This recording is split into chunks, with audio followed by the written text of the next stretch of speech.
എംഎൽഎയുടെ ഓഫീസിലേക്ക് യൂത്ത് കോൺഗ്രസ് പ്രവർത്തകർ നടത്തിയ മാർച്ച് അക്രമാസക്തമായി പോലീസ് ഇടപെട്ടു.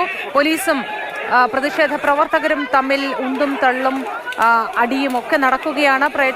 നിരവധി പേർക്ക് പരിക്ക് പറ്റിയിട്ടുണ്ട്. കൂടുതൽ വിവരങ്ങളുമായി കണ്ണൻ നായർ ചേരുന്നു. അവിടെ നിന്നും കണ്ണൻ നായർ, സംഘർഷഭരിതമായി തന്നെ മുന്നോട്ട് പോവുകയാണോ പ്രതിഷേധ പ്രകടനം?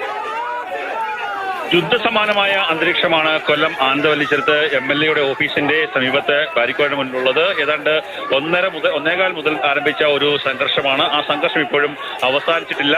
യൂത്ത് കോൺഗ്രസിന്റെ സംസ്ഥാന അധ്യക്ഷൻ രാഹുൽ മാങ്കൂട്ടത്തിന്റെ നേതൃത്വത്തിലാണ് ഇത്തരത്തിലുള്ള ഒരു പ്രതിഷേധ പരിപാടി സംഘടിപ്പിച്ചത്. രാഹുൽ മാങ്കൂട്ടത്തിൽ ഈ പരിപാടി ഉദ്ഘാടനം ചെയ്തതിന് തൊട്ടു പിന്നാലെ പ്രവർത്തകർ ബാരിക്കേഡിന്റെ സമീപത്തേക്കും അതുപോലെ അവിടെ സുരക്ഷയിലുണ്ടായിരുന്ന പോലീസുകാരുടെ ദേഹത്തേക്കും പാഞ്ഞെടുക്കുകയായിരുന്നു. അവസാനം പോലീസ് ഇവരെ ബലം പ്രയോഗിച്ച് മാറ്റാൻ വേണ്ടിയുള്ള ശ്രമം നടത്തി. എന്നാൽ അതിന് തയ്യാറായില്ല. ആ സമയത്താണ് പോലീസ് ലാത്തി വീശിയത്. ഒട്ടേറെ പ്രവർത്തകർക്ക് പരിക്കേറ്റിട്ടുണ്ട്. യൂത്ത് കോൺഗ്രസ് നേതാവ് കൗശികം ദാസ് അടക്കമുള്ള ഒട്ടേറെ പ്രവർത്തകർക്ക് പരിക്കേറ്റിരിക്കുന്നു. ഒപ്പം തന്നെ കൊല്ലം വെസ്റ്റ് CI ഹയാസിന് പരിക്കേറ്റിട്ടുണ്ട്. അദ്ദേഹത്തെ ആശുപത്രിയിലേക്ക് മാറ്റിയിട്ടുണ്ട്.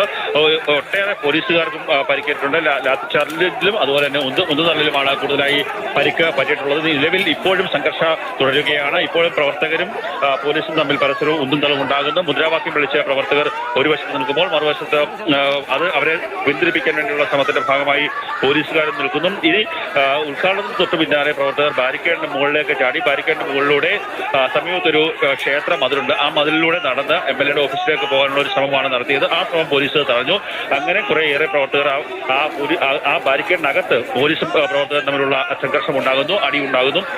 അതിന് പിന്നാലെയാണ് ബാരിക്കേഡിന് പുറത്ത് ഇത്തരത്തിൽ ഈ പ്രവർത്തകരുടെ തല അടക്കം പൊട്ടുന്ന രീതിയിലേക്കുള്ള സംഘർഷം ഉണ്ടാകുകയും ലാത്തിച്ചാർജ് ഉണ്ടാകുകയും ചെയ്ത് ഇപ്പോഴും പോലീസ് പിരിഞ്ഞു പോകണമെന്നാവശ്യപ്പെട്ടുകൊണ്ട് മുദ്രാവാക്യം വിളിക്കുന്ന ഒരു സാഹചര്യമാണുള്ളത്. ഒന്നും തള്ളും ഇപ്പോഴും ഉണ്ടാകുന്നു.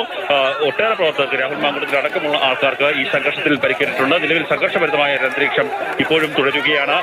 കൊല്ലത്ത് മുകേഷ് MLA രാജിവെക്കണം എന്നാവശ്യപ്പെട്ടുകൊണ്ടുള്ള ഒരു പ്രതിഷേധമാണ് ഇപ്പോഴും നടക്കുന്നത്. കഴിഞ്ഞ കുറച്ച് ദിവസങ്ങളായി ഇവിടെ വിവിധ പ്രതിപക്ഷ പാർട്ടികളുടെ പ്രതിഷേധ പരിപാടികൾ സംഘടിപ്പിക്കുന്നുണ്ട്. കഴിഞ്ഞ ദിവസം ചിന്നക്കടയിൽ യൂത്ത് കോൺഗ്രസ് നടത്തിയ മാർച്ചിൽ പോലീസും പ്രവർത്തകരും തമ്മിൽ ഒന്നും തള്ളും ഉണ്ടാകുന്ന ഒരു സാഹചര്യമുണ്ടായി. ബലം പ്രയോഗിച്ചാണ് അന്ന് പ്രവർത്തകരെ പോലീസ് അറസ്റ്റ് ചെയ്ത് നീക്കിയത്. അതിനുശേഷമാണ് ഇപ്പോൾ വീണ്ടും യൂത്ത് കോൺഗ്രസ് പ്രവർത്തകർ കൊല്ലത്ത് MLAയുടെ ഓഫീസിലേക്ക് മാർച്ച് നടത്തിയത്. ആ മാർച്ചാണ് ഇപ്പോൾ സംഘർഷത്തിലേക്ക് കലാശിച്ചിരിക്കുന്നത്. പ്രവർത്തകരുടെ തലയ്ക്കടക്കം പൊട്ടലേറ്റിട്ടുണ്ട്. അവരെയൊക്കെ തന്നെ ആശുപത്രിയിലേക്ക് മാറ്റിയിരിക്കുന്നു. ഒട്ടേറെ പ്രവർത്തകർ ഇപ്പോൾ പരിക്കേറ്റ ആൾക്കാർ ഇവിടെയൊക്കെ നിൽക്കുന്നുണ്ട്. ഈ പ്രവർത്തകരെ അറസ്റ്റ് ചെയ്ത് നീക്കാൻ വേണ്ടിയുള്ള ഒരു ശ്രമമാണ് പോലീസിന്റെ ഭാഗത്തു നിന്നുള്ളത്. സ്ട്രൈക്കർ ഫോഴ്സും അതുപോലെ തന്നെ കൊല്ലം ACPയുടെ നേതൃത്വത്തിലുള്ള വലിയ ഒരു പോലീസ് സംഘം ഇവിടുത്തെ സമീപത്തെ 5 സ്റ്റേഷനുകളിലെ CIമാരുടെ നേതൃത്വത്തിലുള്ള പോലീസ് സംഘവും ഇവിടെ ക്യാമ്പ് ചെയ്യുന്നുണ്ട്. വലിയ സുരക്ഷയാണ് ഏർപ്പെടുത്തിയത്. ആ സുരക്ഷ പോലും അവഗണിച്ചുകൊണ്ട് മുന്നോട്ട് പോകാനുള്ള ശ്രമമാണ് പ്രവർത്തകരുടെ ഭാഗത്തു നിന്ന് ഉണ്ടായത്. ആ ശ്രമമാണ് ഇപ്പോൾ പരാജയപ്പെടുകയും അത് സംഘർഷത്തിലേക്ക് കലാശിക്കുകയും ചെയ്തത്. ഇപ്പോഴും മുദ്രാവാക്യം വിളികൾ ആയി സംഘർഷഭരിതമായ ഒരു അന്തരീക്ഷം ഇവിടെ തുടരുകയാണ്. ശരി, കണ്ണനാരാണ് വിവരങ്ങൾ നൽകിക്കൊണ്ടിരിക്കുന്നത്. കൊല്ലത്ത് മുകേഷ് MLAയുടെ ഓഫീസിന് നേരെ നടത്തിയ മാർച്ചിൽ, യൂത്ത് കോൺഗ്രസ് മാർച്ചിൽ സംഘർഷഭരിതമായ അന്തരീക്ഷമാണ് ഉണ്ടായിട്ടുള്ളത്. പോലീസും പ്രവർത്തകരും തമ്മിൽ ഏറ്റുമുട്ടുന്ന കാഴ്ചയാണ് നിരവധി പേർക്ക് ഈ പ്രകടനത്തിൽ പരിക്കേറ്റു. CIക്കും കോൺഗ്രസ് പ്രവർത്തകർക്കും പരിക്കേറ്റിട്ടുണ്ട്. പരിക്കേറ്റവരെ ആശുപത്രിയിലേക്ക് മാറ്റി.